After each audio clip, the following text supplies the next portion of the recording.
A paz do Senhor. Estamos aqui mais uma vez para falar da palavra de Deus, que é linda e maravilhosa. Estamos falando do livro de Jó. Hoje vamos para o capítulo 10, do 1 ao 7, e depois terminamos com Marcos 7, do 24 ao 30. O tema é Jó suplica a Deus. Jó passou tanta coisa, tanta adversidade, e nesse momento ele começa a suplicar. Ele já tinha reclamado, ele já tinha dito que amaldiçoou o dia que nasceu, ele já tinha dito que não tinha culpa. Mas às vezes o deserto faz você fazer tantos questionamentos, tantas perguntas. Eu tenho uma amiga em Minas, Jaciara, que ela sempre diz: deserto é lugar de morte. Porque o deserto é para nos preparar. O deserto é para nos mostrar um futuro brilhante. Mas também, se você não tiver o entendimento, não tiver a graça de Deus, não for obediente, não perseverar, você morre espiritualmente, pode ter crises de ansiedade, saúde financeira delicada, mental delicada, Então, tudo isso envolve. Então, a gente tem que estar firme. E Jó, mesmo suplicando, a gente vê que ele era um homem coerente. Mesmo em toda essa situação difícil, ele estava ali perto do Senhor. Independente dele fazer essa súplica, ele continuava sendo servo. Mesmo porque ele era humano, como eu e você. Amém? Se você vai ver pela manhã, bom dia. Se for à tarde, boa tarde. Se for à noite, boa noite. 10 do 1 ao 10. Estou cansado de viver. Vou me desabafar e falar da amargura que tenho no coração. Veja que sincero. Ele estava cansado de viver porque ele não via solução. Estava com o coração amargurado. Afinal de contas, as percas, a humilhação, a dor dele não era fácil. Ó Deus, não me condenes, diz-me de que me acusas. Agora ele estava nessa fase, ó Senhor, não me condene pela forma que eu estou falando com o Senhor, mas me diz do que tu me acusa. Não é difícil você estar numa situação que você não entende nada? Era o que estava passando na cabeça dele agora. Tu mesmo me criaste. Como então pode me ter prazer em me maltratar e desprezar e em me aprovar os planos e em aprovar o plano dos maus? Ele diz assim, é muito interessante. Senhor, tu me criaste. Foi o Senhor que me criou. Como o Senhor pode ter prazer em ver as pessoas mal fazendo isso comigo? Tinha deboche, tinha acusação, tinha ironia, tinha de tudo, Falta de respeito. Mas era um aprendizado, era um amadurecimento que já tinha que ter.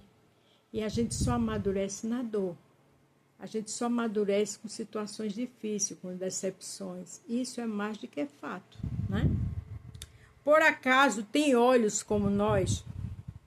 Será que vê as coisas como nós vemos? Interessante, E se o Senhor tem olho como eu tenho, como a gente tem ser humano, o Senhor vê como a gente vê? Ele quis dizer, o Senhor tem ideia do que eu estou passando? O Senhor tem ideia de todo esse desmantelho na minha vida, essa desgraça toda? Então, irmã, ele não deixou de ser servo, mas ele agora estava suplicando, ele queria entender aquela situação. Por acaso a tua vida é tão curta como a nossa? Claro que não, Deus é ilimitado, Deus não tem fim. Será que vives tão pouco quanto os seres humanos? Ele disse, Senhor, tua vida não é curta, é infinita, a minha vida é curta. O ser humano, ele tem um tempo limitado de viver. E por que eu estou passando por tudo isso? Eu não estou aguentando mais. Veja que no início ele disse que queria o quê? Eu estou cansado de viver. Porque a situação estava tirando as forças dele, não é verdade? Então, por que procura saber de todos os meus pecados? Por que o Senhor procura saber de todos os meus pecados? Antes ele disse que não tinha pecado, e realmente ele não tinha. Mas ele agora queria uma solução. Por que te informas das maldades que cometi? Ele agora está dizendo, eu não cometi maldade, o Senhor não já se informou? Me diga o que está acontecendo. Para terminar o 7. Pois sabes que não sou culpado. Ele falou tudo isso, aí no final ele disse, eu não sou culpado.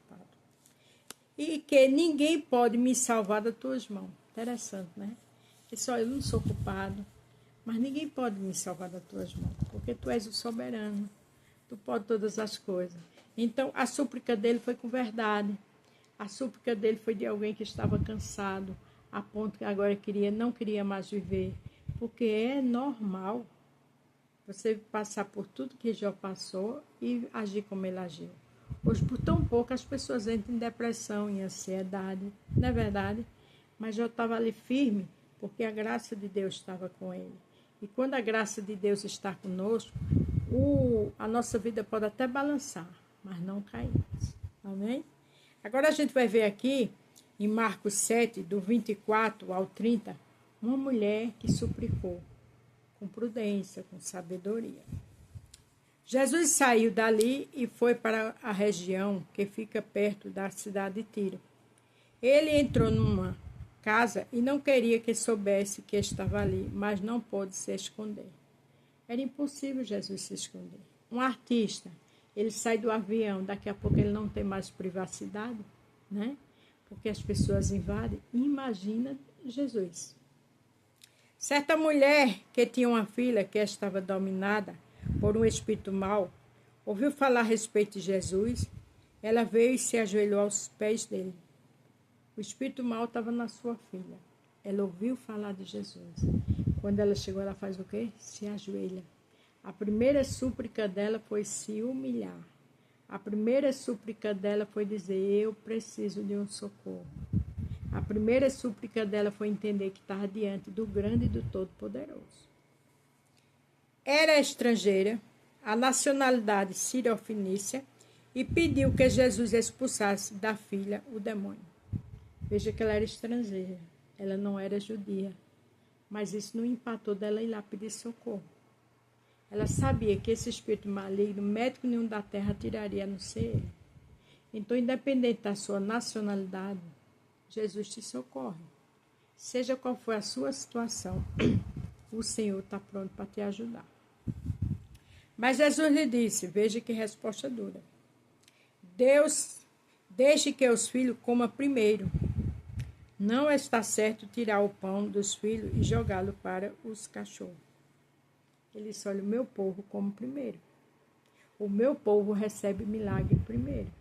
Eu estou aqui para o meu povo. E ele ainda disse assim, viu? Não está certo que tire o pão dos filhos e jogue para os cachorros. Chamou ela de cachorrinho. Palavra dura, né? Palavra para chocar, para um ser humano sair irado. Mas ele queria ver o que estava no coração daquela mulher. Tem gente, se alguém olhar para a gente de cara feia, aí já não vai mais na igreja. Seu compromisso é com o mestre, não é com o ser humano, não. Eu erro e você erra e todo ser humano erra. A nossa salvação vem de cima.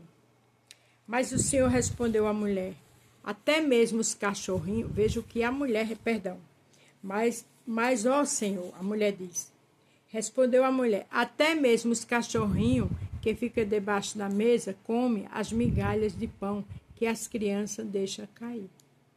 Ela disse: ó Senhor, está certo, eu sou uma cachorrinha, mas eu como das migalhas. Ela queria só migalhas. Ela queria que aqueles demônios saíssem da sua filha. Isso era migalhas? Para o Senhor era, para ela não. Ela não se importava como ele falou com ela, porque realmente ela não era do povo dela. Mas ela teve uma humildade, uma resposta santa e gloriosa.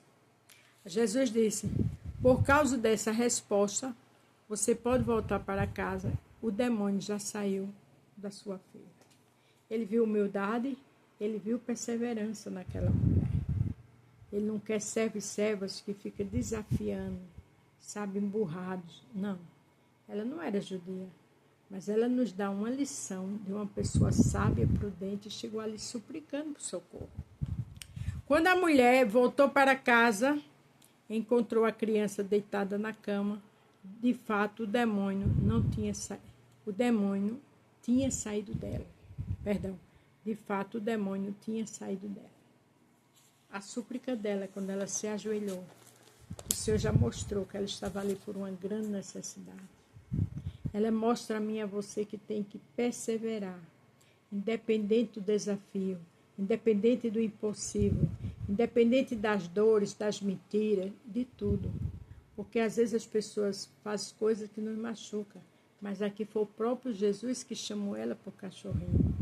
Mas ela entendeu que estava ali e que ele era o Senhor. Independente de como ela agisse, o milagre vinha dele. Ela teve muita humildade quando dizer que os cachorrinhos comiam das migalhas. E muitas vezes eu e você ficamos tão, sabe, tão prepotentes com tão pouca coisa. As migalhas do Senhor é o maior milagre para mim e para você. Então não esqueça, Jó suplicou a Deus. Não olhe para a sua dificuldade, suplique, porque na hora certa o milagre chega. A paz do Senhor, fique todos com Deus e até amanhã.